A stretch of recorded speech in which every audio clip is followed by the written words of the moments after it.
Hello అండి. అందరికీ నమస్కారం. దేశంలోనే అత్యంత ఎత్తైన హనుమాన్ విగ్రహం ఎక్కడుందో మీకు తెలుసా? అది కూడా మన దగ్గరలో ఉంటే ఎంత బావుంటుంది. అలాంటిదే మన శ్రీకాకుళంలో నరసన్నపేట మండలంలో మడవం టోల్‌గేట్ వద్ద నిర్మించిన ఈ పెద్ద హనుమాన్ విగ్రహం. శ్రీకాకుళం జిల్లా నరసన్నపేట మండలం మడపం అనే గ్రామంలో వంశధార నది ఒడ్డున భారతదేశంలోనే అత్యంత ఎత్తైన హనుమాన్ విగ్రహం నిర్మాణం కోసం 8 ఏళ్లుగా ప్రయత్నిస్తున్న ఓ పత్రికల సహకారమైంది. వంశధార నది ఒడ్డున అత్యంత ఎత్తైన ఆంజనేయ విగ్రహాన్ని నిర్మించాలని 2005లో సామాన్యుడైన రామమూర్తి అనే భక్తుడు కలలు కన్నాడు.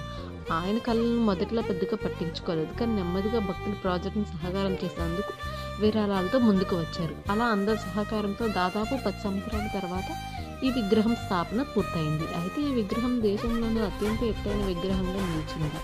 మీలో ఎంతమందికి ఈ విగ్రహం కోసం తెలుసో కామెంట్ చేయండి. మా పేజ్‌ని లైక్ అండ్ షేర్ చేయండి. కంటెంట్ బావుంటే ఇంకా చేయాలనుకుంటున్నాం. కానీ మీ సపోర్ట్ కూడా మాకు కావాలి. Thank you.